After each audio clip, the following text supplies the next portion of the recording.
Assalamualaikum warahmatullahi wabarakatuh. Shalom, Om Swastiastu, Namo Buddhaya, salam kebajikan. Selamat siang ayah dan bunda yang ada di seluruh Kalimantan Barat. Berjumpa kembali dalam acara webinar kelas orang tua berbagi episode 5. Tema kita kali ini adalah kesepakatan dengan pasangan terkait pembagian tugas menjadi pendamping anak belajar. Perkenalkan, saya Bunda Niken Erviana. Selama 2 jam ke depan, saya akan memandu acara kelas orang tua berbagi pada siang hari ini. Ayah bunda, sebelum kita memulai acara, marilah kita berdoa dulu menurut agama dan kepercayaan masing-masing. Berdoa, dipersilahkan.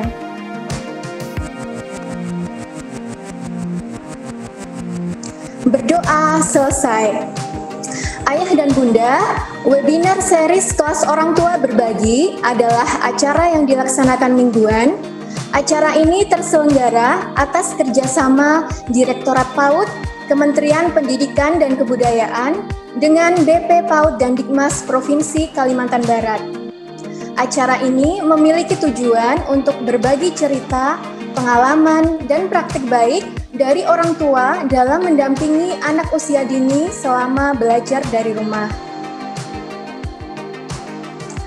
Ayah dan bunda, perlu saya informasikan, acara akan ditayangkan secara live di YouTube channel BP PAUD dan Dikmas Kalbar.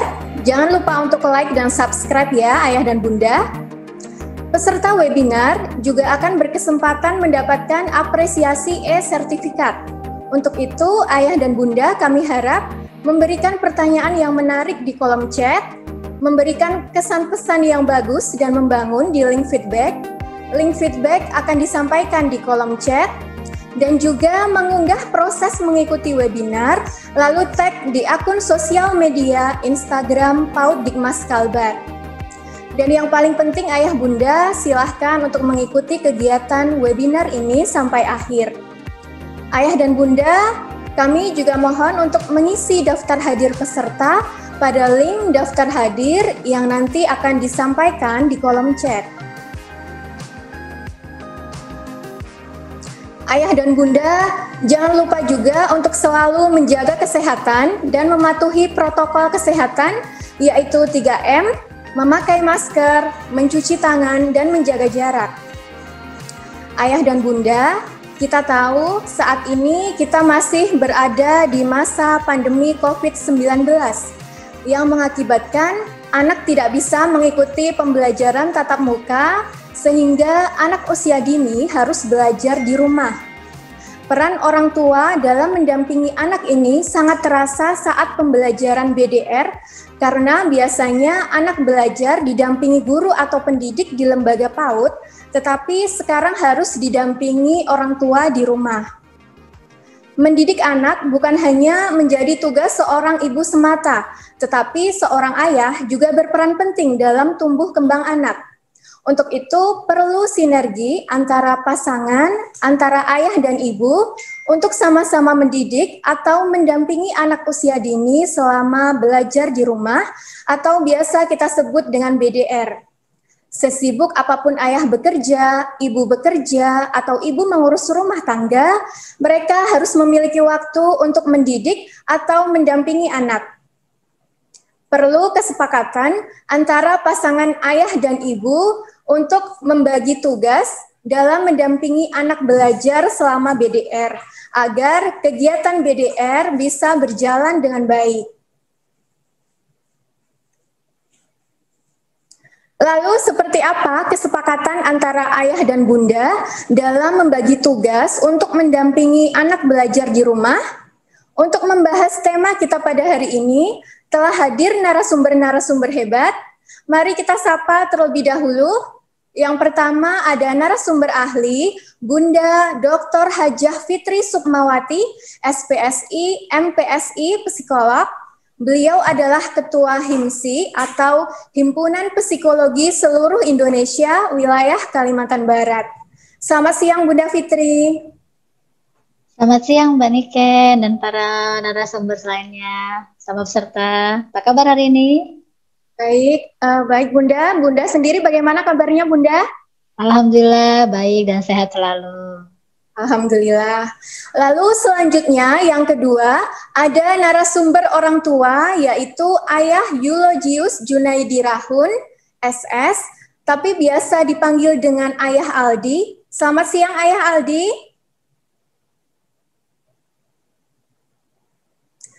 Selamat siang Ayah Aldi.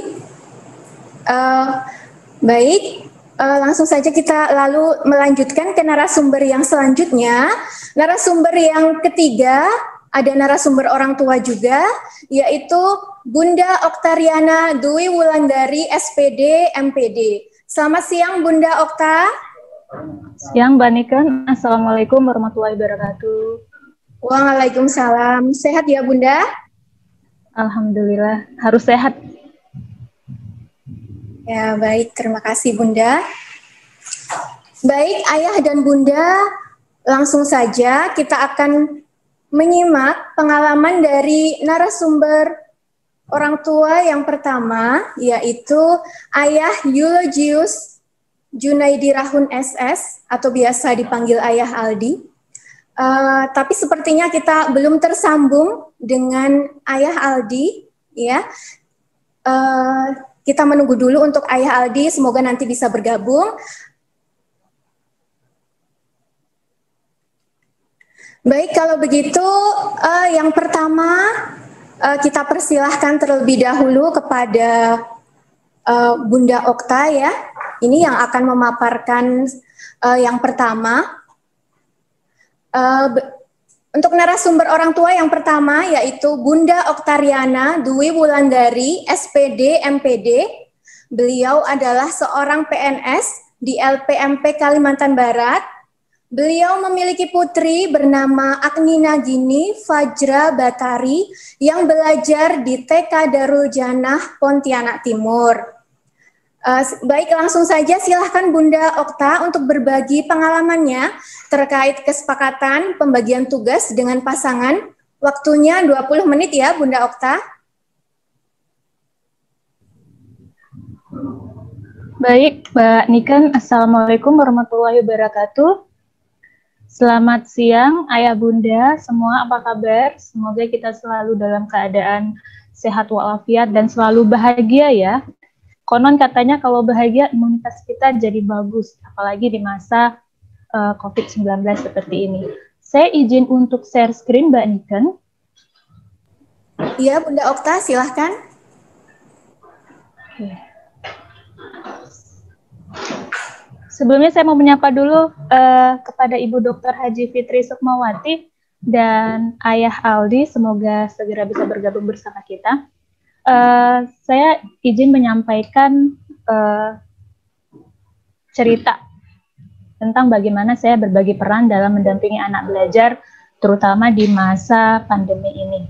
Nah, berbagi peran ini tentunya dengan pasangan, dengan suami saya. Sebelumnya saya perkenalkan dulu. Nah, suami saya, Ayah Bayu, tapi kami dipanggil Papi Mami sama anak-anak. Ayah Bayu ini adalah seorang dosen IKIP PGRI di Pontianak dengan ritme bekerjanya itu Senin sampai Sabtu ke kampus. Dan saya sendiri, Mami Okta atau Bunda Okta, adalah bekerja di LPMP Provinsi Kalbar dengan ritme kerja Senin sampai Jumat, pagi sampai sore. Alhamdulillah saya dan suami diberi anak 2 dan dua-duanya perempuan. Yang pertama itu Avatara Bumi Fapataru, si kakak ini kelas 3 SD di SD Pelita Cemerlang Pontianak, dan yang kecil, nah ini yang masih ada di PAUD TKA, itu Agni Nagini Fajra Batari, usianya 4 tahun 10 bulan, itu di TK Darul Janah Pontianak Timur.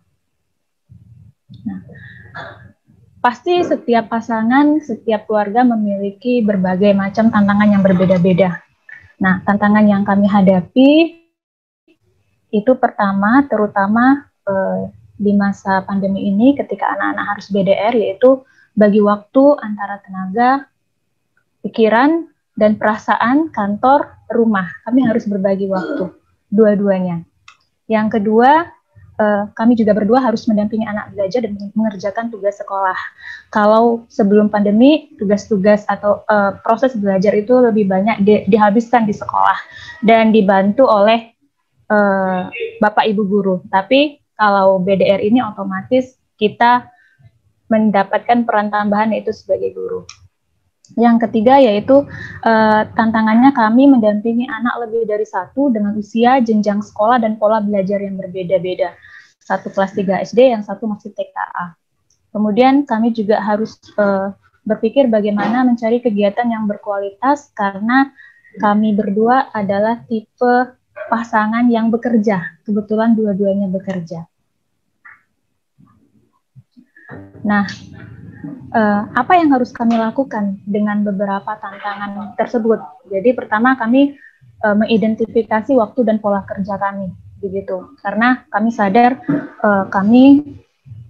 waktu kami itu hanya bisa ketemu anak-anak itu sore sampai malam, pagi hanya sebentar.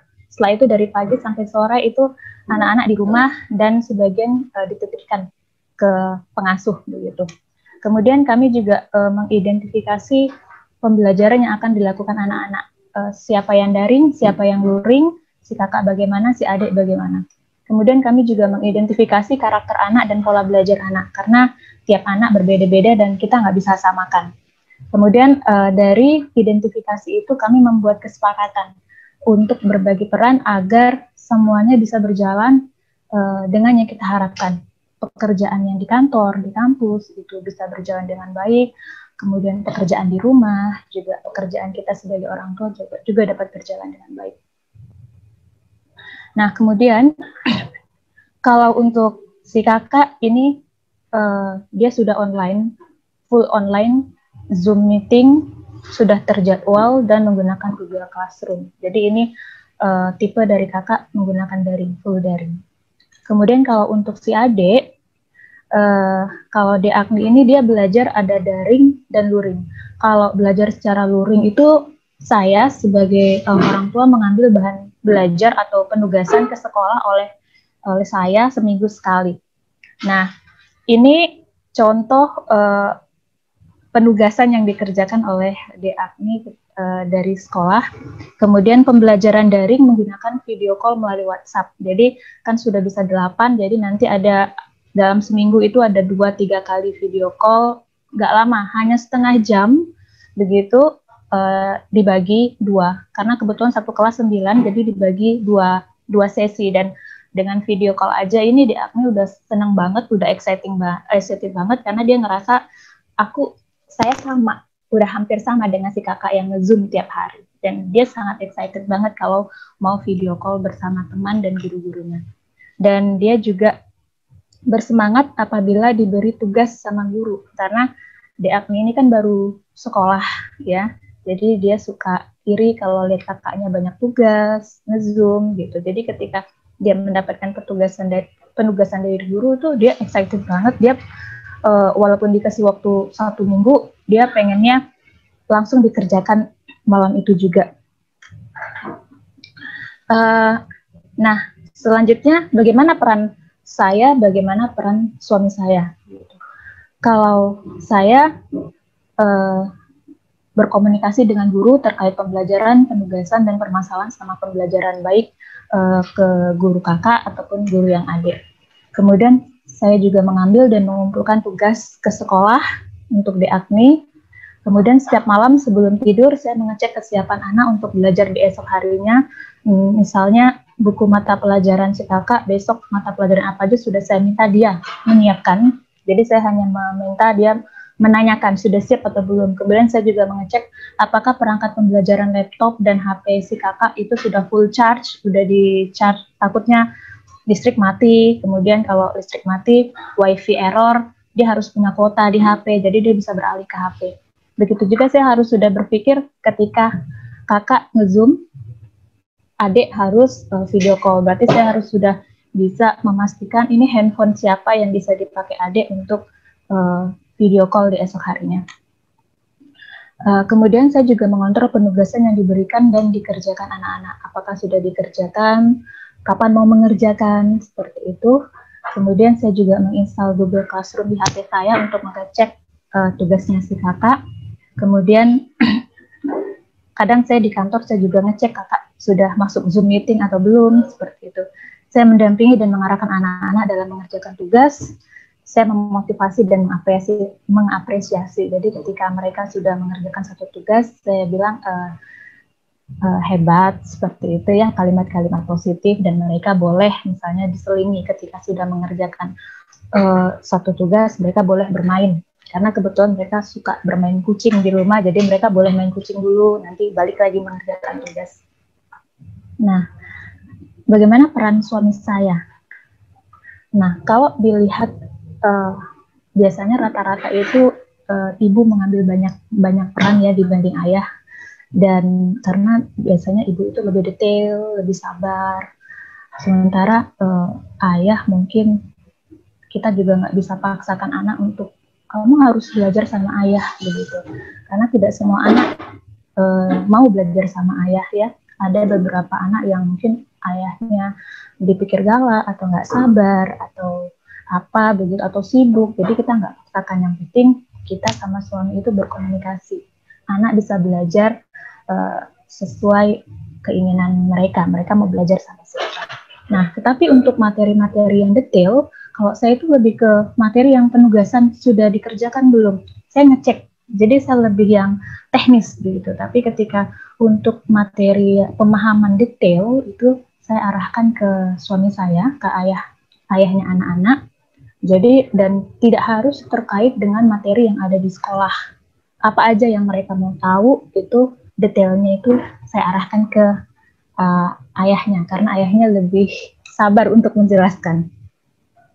Nah, kemudian ayahnya juga mendampingi anak ketika bermain game online, begitu. Jadi kadang mereka mabar bareng, dalam mendampingi, dalam bermain game bareng itu mereka bisa ngobrol, diskusi, dan disinilah quality time-nya antara ayah dan anak, kalau menurut kami ya.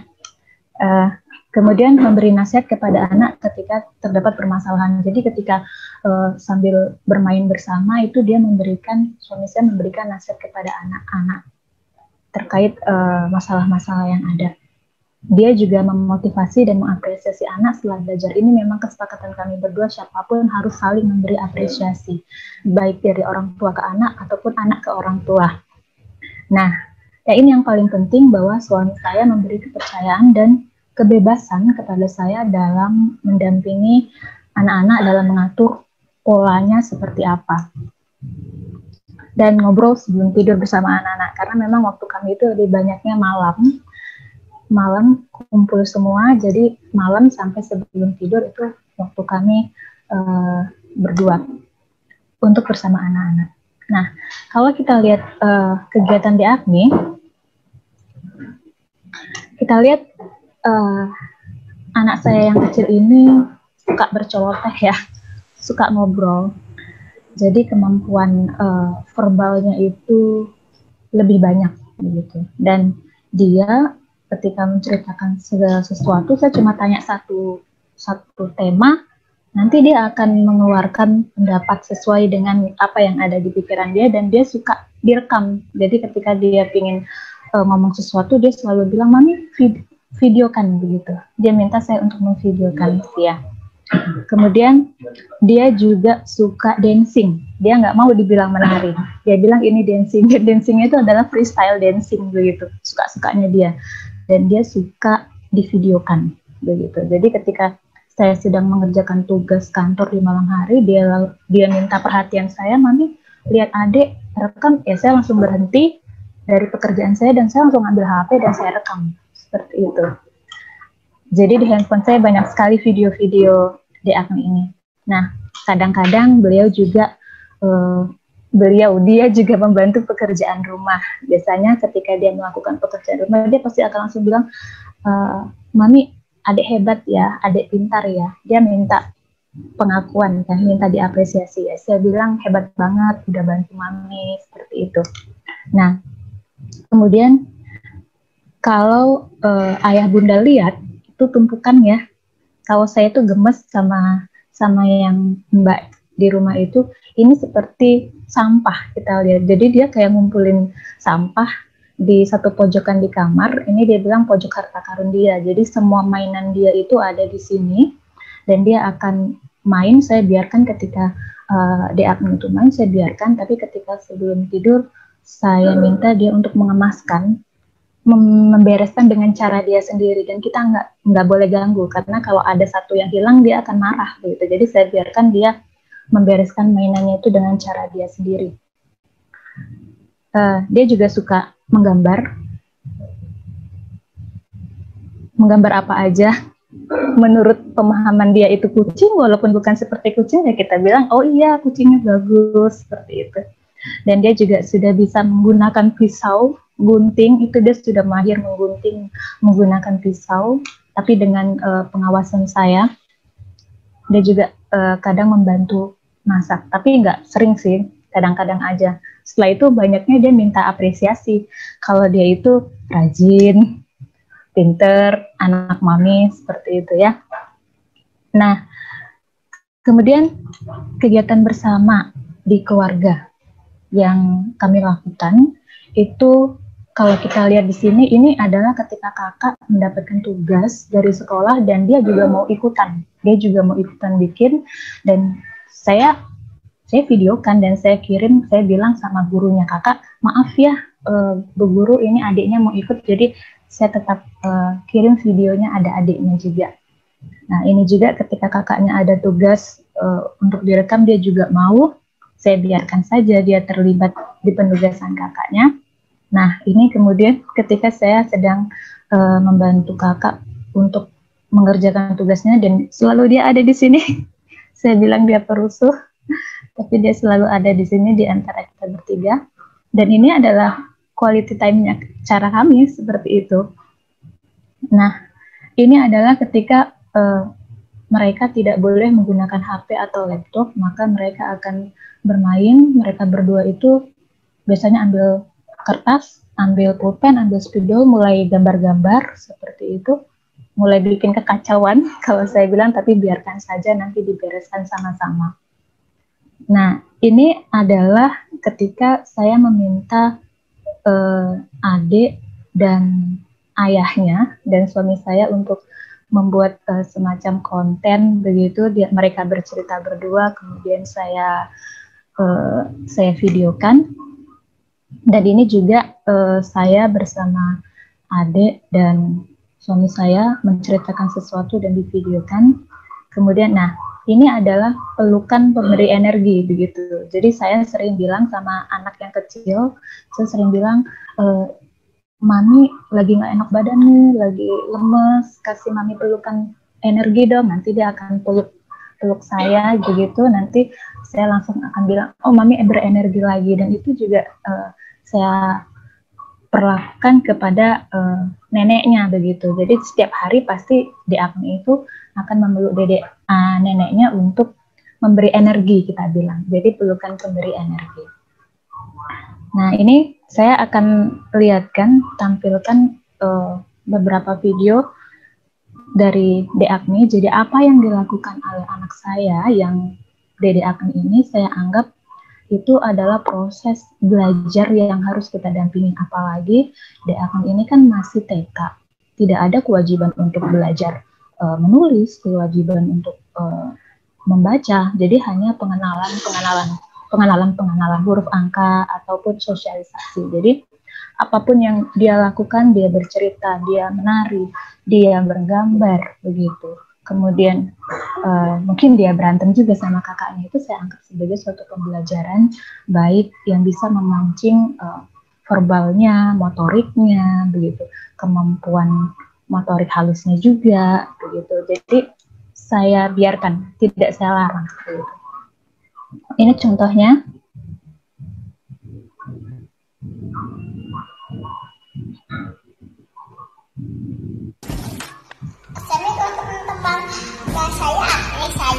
Nah, ini adalah ketika dia mengerjakan tugas. Kalau ayah bunda lihat betapa dia tidak serius dan saya tidak paksakan dia untuk serius. Saya tetap kirim video yang dia seperti main-main ini, karena kita nggak bisa memaksakan dia untuk serius. Yang ada nanti kitanya emosi begitu.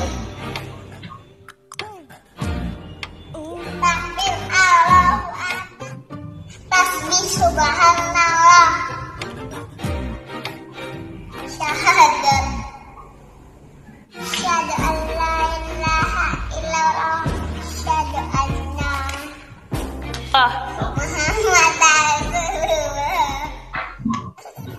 Oke, saya coba lihat di situ. Ketika saya merekam, saya juga ikut tertawa. Saya nggak bisa memaksakan dia, apalagi masih anak TK ya. Jadi kalau dia masih seperti itu, saya biarkan saja. Nanti kan akan ada masanya, dia bisa kita kasih tahu pelan-pelan. Kemudian yang ini.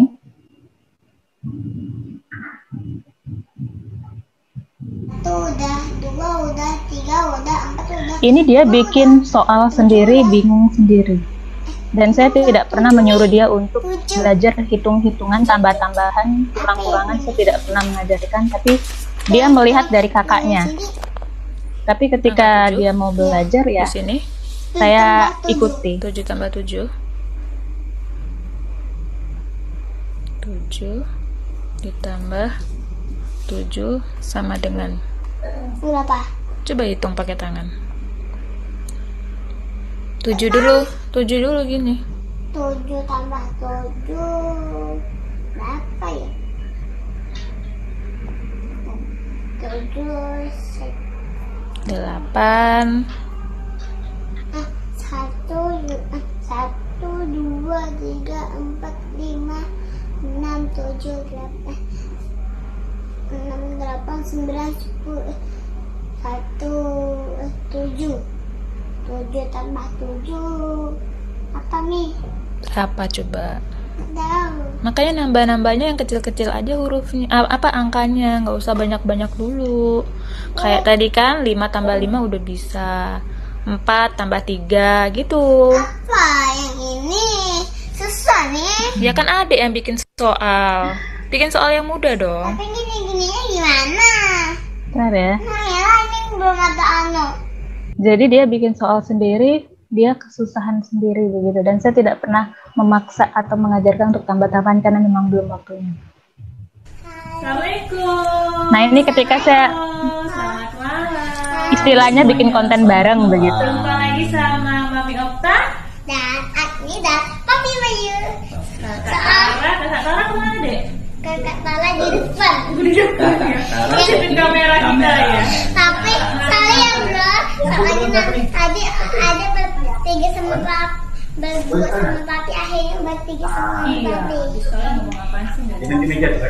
Sekarang kita mau ngomongin apa nih malam ini? Kita mau ngomongin apa?